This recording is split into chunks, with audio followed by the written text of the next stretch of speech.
Сүүлийн жилүүдэд хүүхдийн эсрэг хүчирхийллийн гаралт нэмэгдэж байгаатай холбоотойгоор хүүхдийн эрхийг хамгаалахтай холбогдсон харилцааг боловсронгуй болгох, хүүхдийн өмнө үүрэг хүлээгчдийн хамтын ажиллагааг сайжруулах чиглэлд анхаарч ажиллах шаардлага гарч байна. Дээрх нөхцөл байдалтай холбоотойгоор хүүхдийн өмнө үүрэг хүлээгчдийн зөвлөгөөнийг үндэсний хэмжээнд зохион байгуулах чиглэлтэй уялдуулан Ховд аймгийн гэр бүл хүүхд залуучуудын хөгжлийн газраас санаачлан аймгийн хүүхдийн төлөө зөвлөл, аймгийн хүүхдийн эрхийн хууль зүйн хороо, аймгийн гэмт хэрэгээс урьдчилан сэргийлэх ажлыг зохицуулах салбар зөвлөл, прокурорын газар, Дэлхийн зүүн олон улсын байгууллагын Ховд орон нутгийн хөгжлийн хөтөлбөрийн газартай хамтран хүүхдийн өмнө үүрэг хүлээгчдийн аймгийн нэгдсэн зөвлөгөөнийг энэ өдөр зохион байгуулж байна.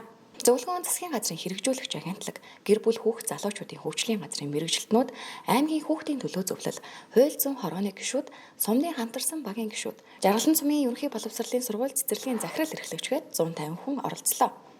Хүүхэд хамгааллын асуудал гэдэг нь маш эмзэг нарийн ийм зүйл болсон. Ялангуяа хүүхдийн эрх зөрчигдөх, хүүхэд гэмт хэрэгт холбогдох, гэмт хэргийн улмаас хүүхэд хохирох энэ асуудал бол манай аймгийн хувьд бол даруйтай бас уурахгүй байгаа ийм үзэл байгаа.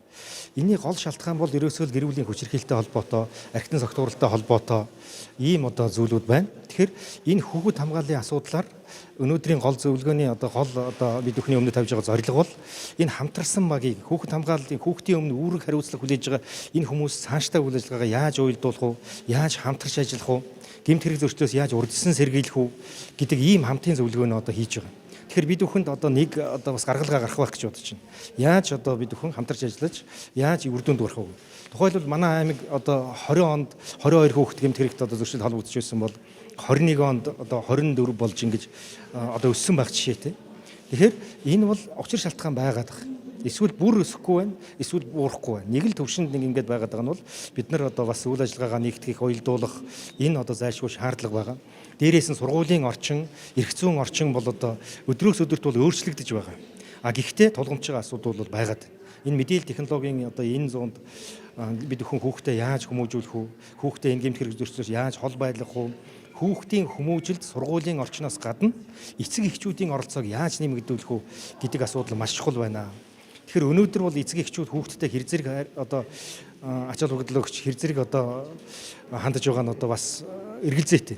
Жишээлбэл өнөөдөр гэр бүл ингээл ажиглаж яхад уцаа бараа хэвтчихэдэг тэр сошиал фейсбુકт сонирхоод байж яхад нөгөө хүүхэд хаана явааг ерөөс анзаарах сөхөөгүй эцгэх ийм орчин нөхцөл байна.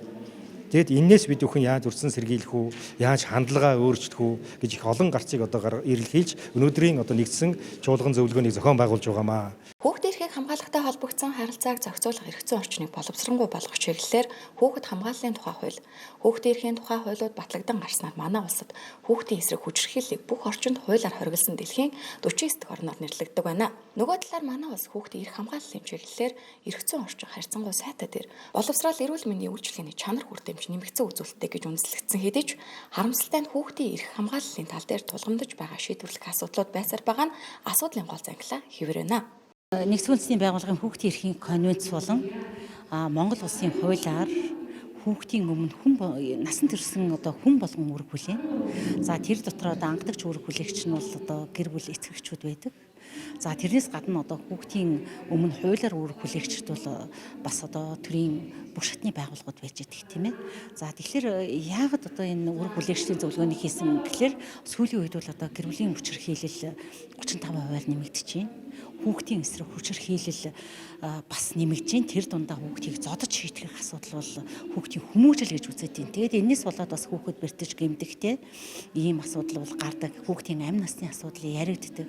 Хүүхдийн эсрэг бэлгийн хүчирхийлэл бас ингээд үйлдэж байна. Хүүхэд нас гэдэг бол хүүхэд яг цэцэгшил өнгөрөх ёстой шүү дээ. Гэтэл үгүй байна.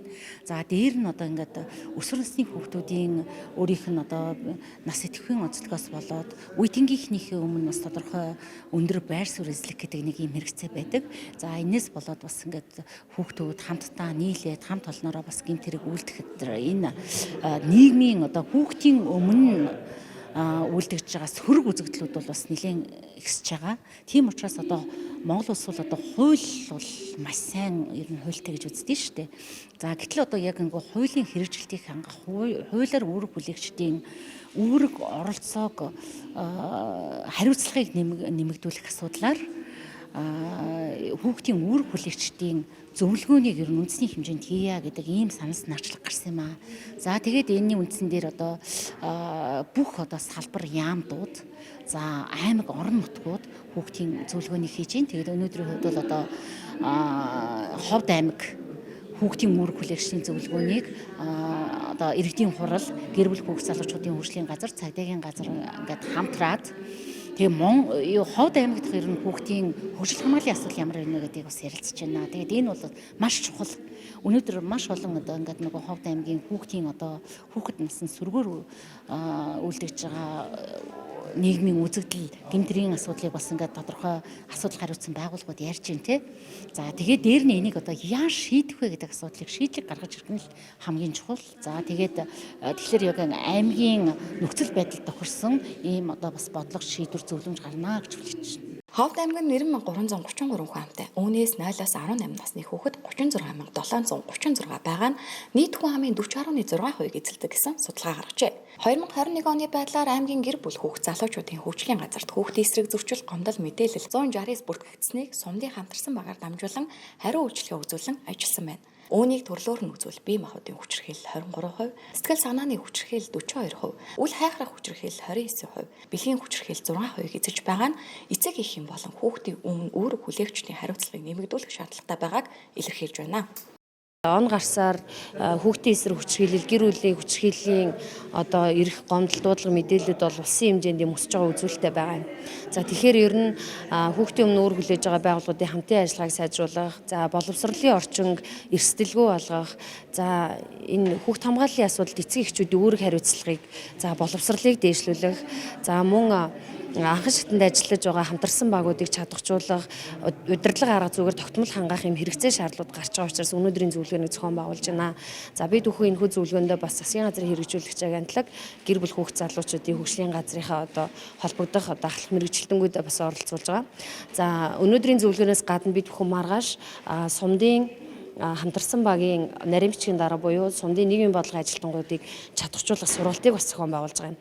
За он гарсаар бид нийгмийн одоо хамтарсан багийнхны үйл ажиллагаанд намс цэгийн, за тусламж, эбэл гэх мэтчлэн одоо цахим одоо платформуудыг одоо хэрэгэлдэг болж байна. За тэгээд хариуцж байгаа ажилтны албан хаагч нартай чадваржуулах сургалтыг зохион байгуулсан. За мөн аймгийн хэмжээнд нийтдээ төрийн 76 байгууллага эцэг эхийн зөвлөлтөй болсон.